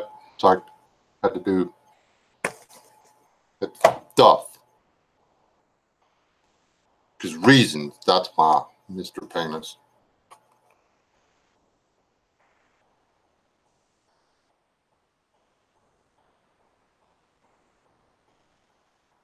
And see, I want to do the back to Eden type stuff because we've been doing that. Started out, my garden spot started out, we had about 6 or 8 inches of topsoil there. And now I'm actually running about 16 or 18 inches. It does really good now. It takes a lot of effort to come up with all the stuff to put on top to compost down into soil. People say the word dirt. You don't garden in dirt, you garden in soil.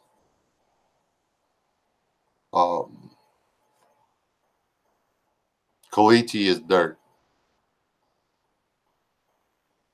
Soil is kind of brown or tannish or whatever. It's like that stuff in it.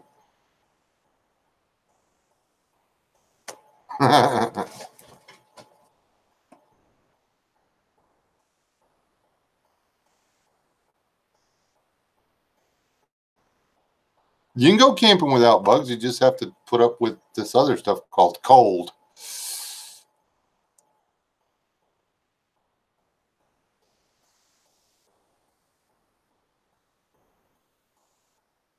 Ow. That's like the people that crack me up are the people that think you're going to age without getting aches and pains. This wrist hurts. This one doesn't. I like this wrist better than this wrist. Oh, this was the, I was like holding stuff like this in the wind.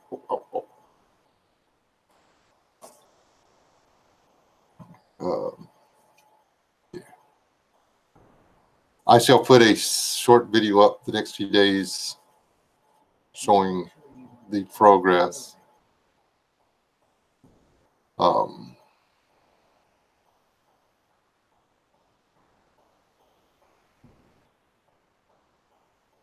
my brother's little casa we're building.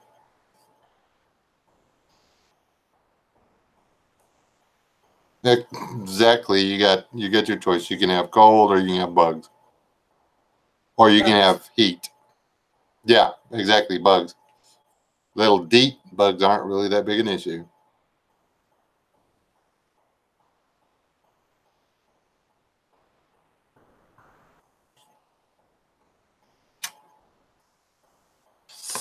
That's something else. I mean, people are like, oh, well, you build your shelter, you build a fire, and you sleep. Okay.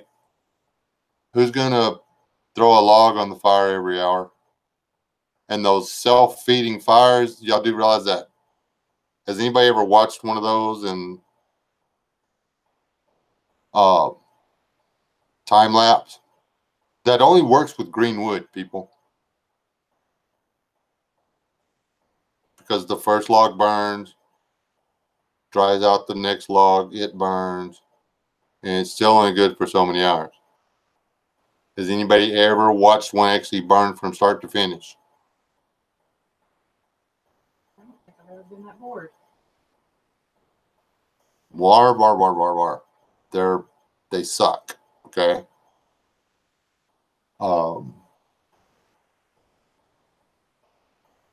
If you're depending on your fire to keep you warm at night, you're going to miss some sleep.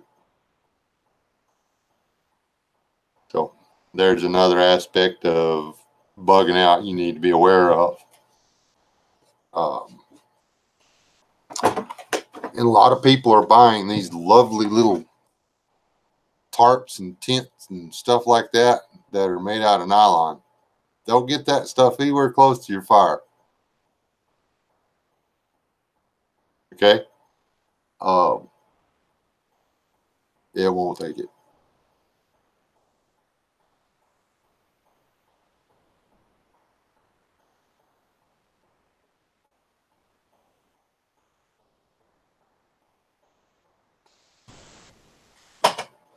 Hey, Dior.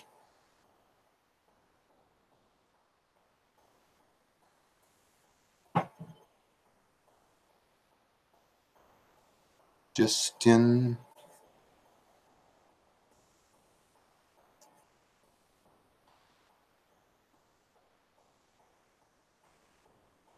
Yeah, it's warm outside right now. It was 22 degrees Fahrenheit here a while ago. Burr.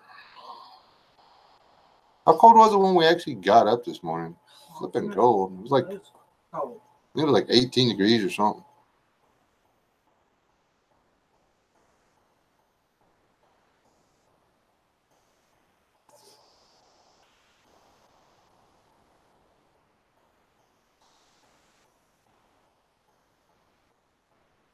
All right, Robert. Have a good night. Be careful. Stay safe.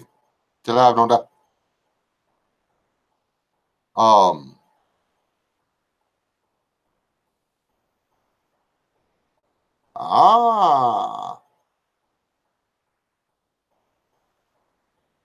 Hey, C103, did your brother leave? Brother Daniel. Brother Daniel. Wonder if I run him off yet.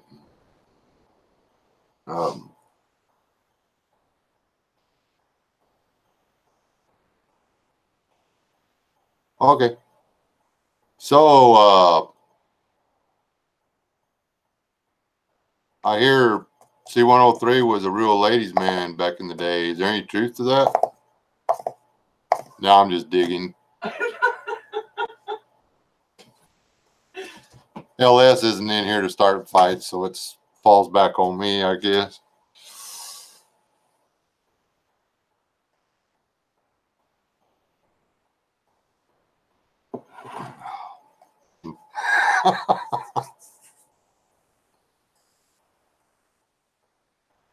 I've been in negative 20-degree weather one time.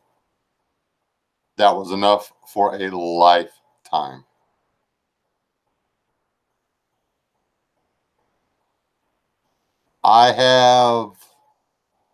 My mother made poke salad once, a long time ago.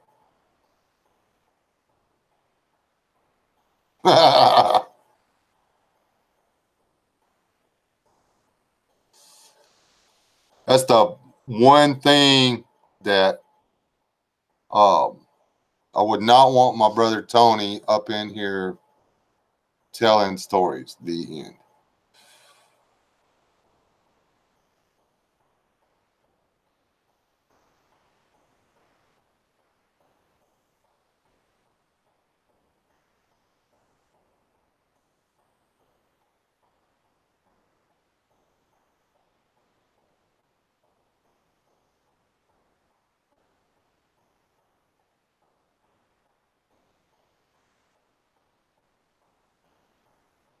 And see, Rob, that was today. Went outside and it was 22 degrees, but the sun was shining and it wasn't bad. There was zero wind. And then it actually got up to like 28 degrees and the wind picked up about 5 miles an hour and it was killing me.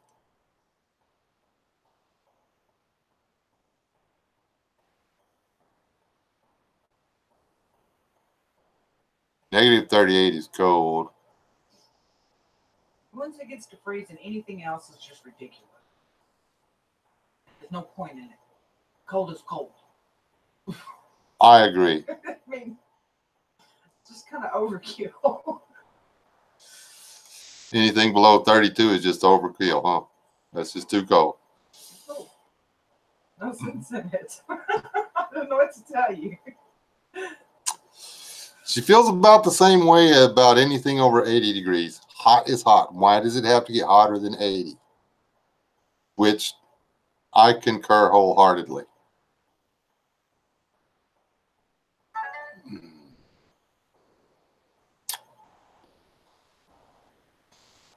Well, Music Well, if they're searching for intelligent life, no worries. Yeah. Okay. Yes. I don't know what that was, but that sounded really weird. Did y'all hear that? Who's doing what? What is going on? Why'd you ask me that? Great. Fowler Maker, it was live, or is live, or was doing the thing where, whatever.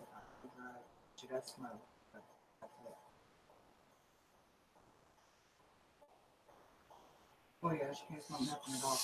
You're funny, Smolo. LS was in flip flops and shorts earlier, barbecuing burgers. No, she was able to get away and get her over to a CVS. I'm not exactly sure. All I know is I needed her away from the house. You're not having to babysit the details yet, other than the little motel, Rob?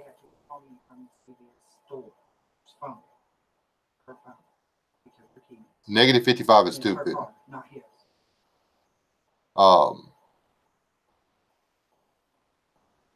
No, but hold on one second, guys.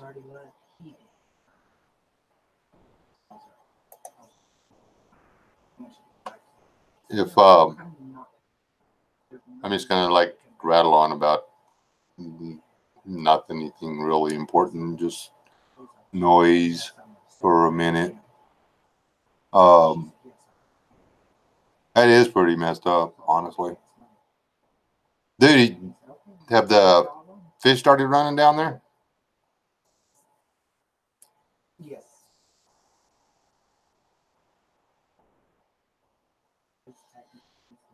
The should be warm enough in the panhandle and stuff to where the fish should be going, doing their business.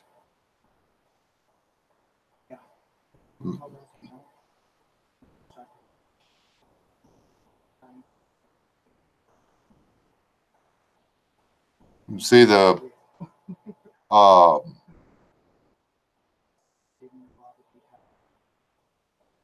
that's I don't know, I think that's what made me learn to dislike weather extremes, is having to be out in them all the time. There's nothing better than, you know, welding on a pipeline or welding up something at a gas plant or whatever with, you know, 20 degrees and a 10-mile-per-hour wind at your back.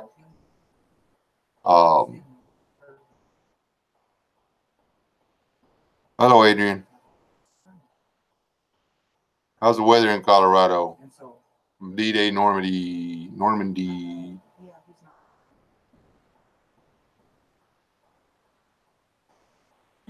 I think the Panhandle's got a few lakes, but mostly y'all got a few rivers and streams and creeks running through there, don't you? Don't you, Small? There you go. That's what I thought. How far are you from the Gulf, dude? Do you ever get to go saltwater fishing? I miss that so bad.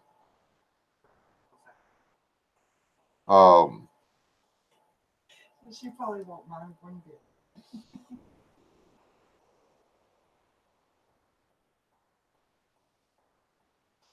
She was sitting with the elderly. She was DNA.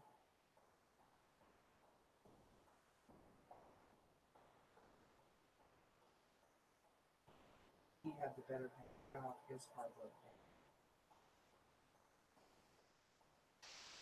CMA, certified nurses aid. Yeah. She worked with senior citizens. Fuel. And then she also did private. Yeah, something like that. Justin.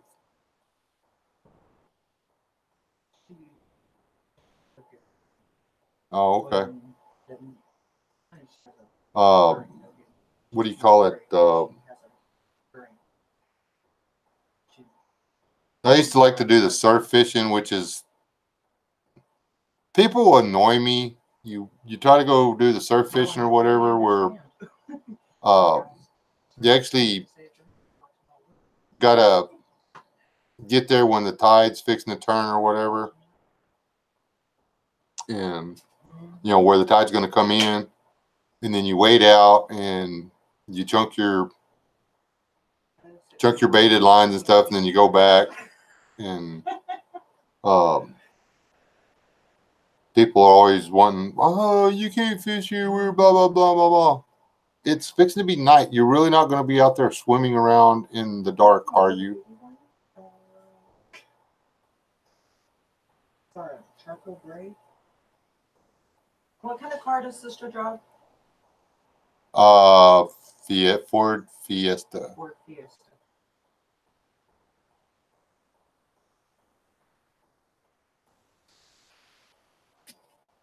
Charcoal gray Ford Fiesta. All right. Thank you.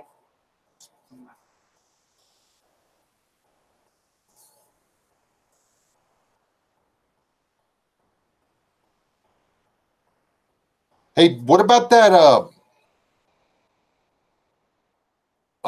ship harbor and stuff they built in Alaska? There's nobody there. It's like it's got buildings and docks and helipads and all that stuff, but there's not anybody there. What's up with that?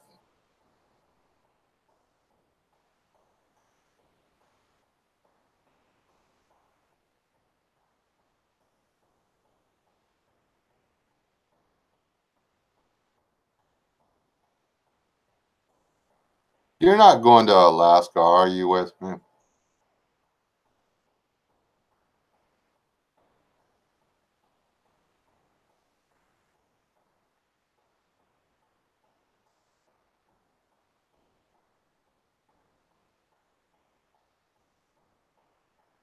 It's a old. It's not on YouTube. It's something I read about a year or so ago. You can find it on Google Earth.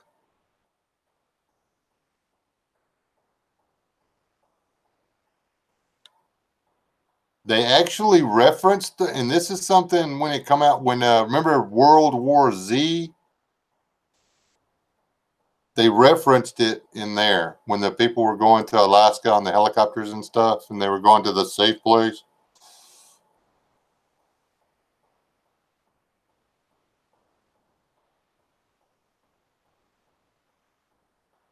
All right. Good night, Rob. Love you, brother. Let me know when you got some time off.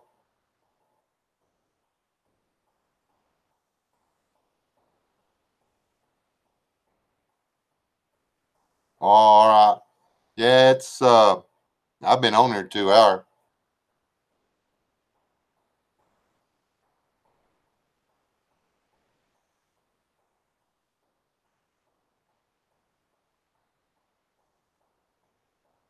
Kiss your baseball team for me, Smoking.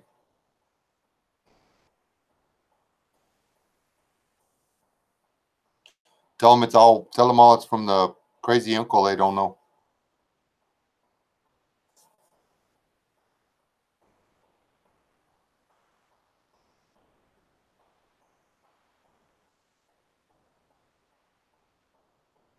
Yeah. I want to go to Alaska in the summer, I think. I just don't want to be anywhere near the tundra in the summer. That's not smoke coming up off the ground. That's mosquitoes.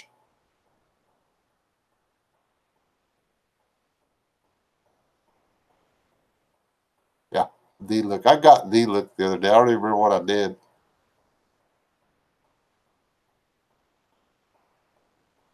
And I should really probably pay attention to the look and what brings it on. That way maybe I could avoid the look more often. But and where's the fun in that?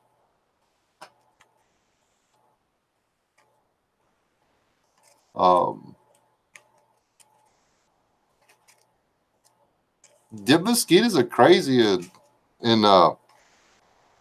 that's I want to go to Canada too. But there's times of the year in Canada you do not leave the house because of the mosquitoes. And I don't want to go to Canada in that time.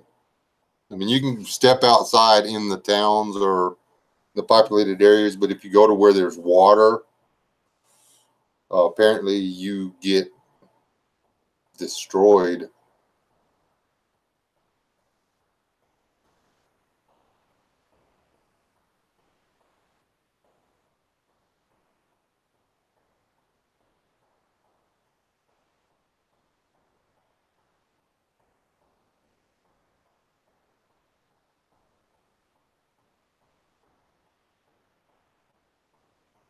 Yeah, that's what the uh, Chris told me, and he said if I was going to come up, the best time would be March or April, or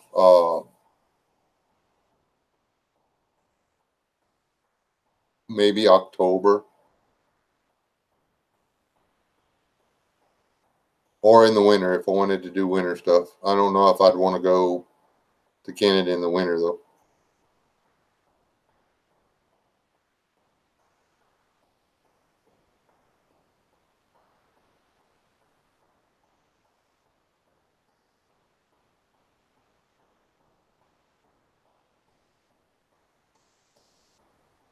Yeah, there's probably chiggers up there.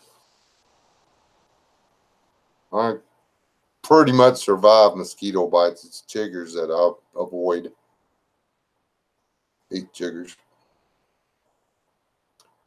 Fleas, ticks, and chiggers. Can't stand them. But anyhow,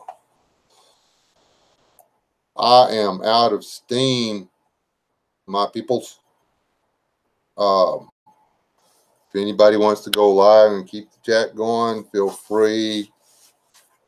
Tell everybody in the side chat you're going to do so. I'm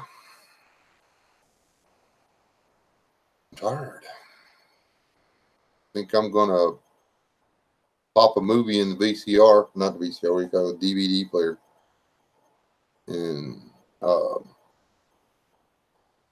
chill out for a while.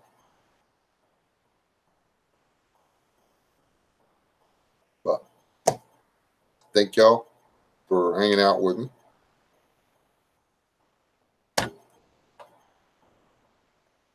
Yeah, like what I do, throw me $1 on Patreon. You don't get that much more on Patreon, but it keeps me doing this stuff. To like, share, subscribe, all that good stuff.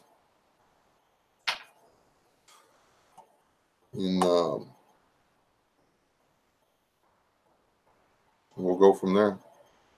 I have a lot of stuff planned. I actually went out there. I was going to start the fire and work on because it was cold, I was going to work on the barrel boat, but no fire, no barrel boat.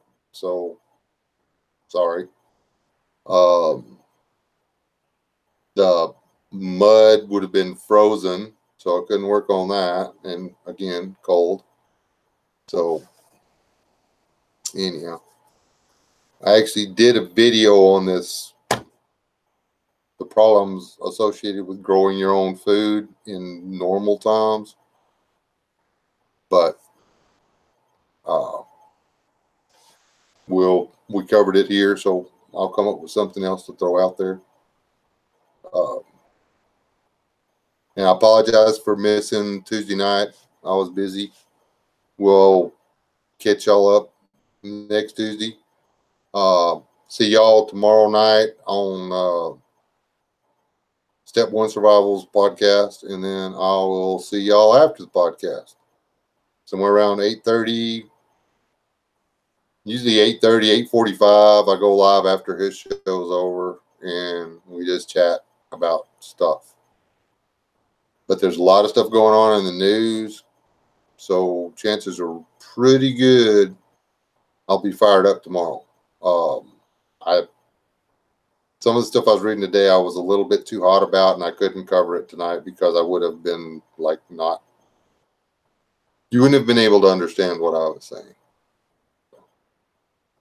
Yeah. God bless y'all. Y'all stay alive. Do not die. All right.